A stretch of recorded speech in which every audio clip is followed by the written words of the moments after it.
Republicans are releasing documents relating to the origins of the Russia collusion probe that has dominated the Trump administration.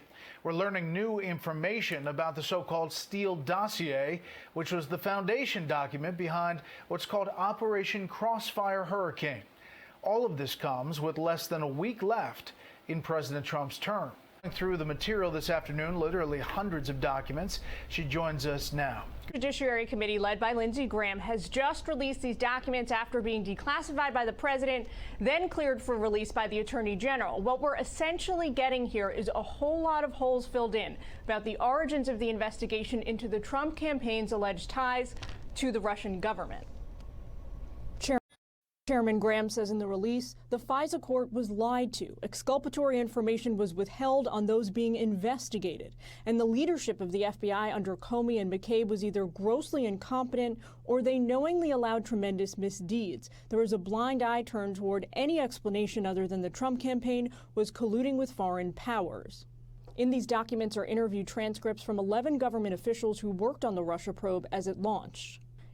Interviewees talk about Cambridge professor Stefan Halper, an FBI confidential source who was in contact with Trump campaign aides Carter Page and George Papadopoulos. One former DOJ intel official says this about the FISA court's decision to launch surveillance operations targeting Page in 2016. I believe it's problematic to have misstatements in FISA applications, particularly if they are material, and to the extent that is a misstatement, it's not one I would consider acceptable. Another official references the now infamous FBI debriefings of Christopher Steele and claims the intel community never undertook the process known as full verification, but used his reporting anyway. There's also mention of Steele's subsource, who we learn was himself under investigation by the FBI. Democrats are pushing back hard. Senator Dianne Feinstein saying the transcripts released today are valuable for one reason. They confirm that the FBI's Crossfire Hurricane investigation into Russian election interference and Trump campaign ties to Russia was entirely justified.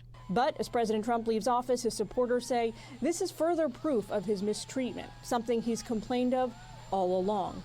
I have done more than any president in history in the first 3.5 years, and I've done it suffering through investigations where people have been, General Flynn, where people have been so unfairly treated.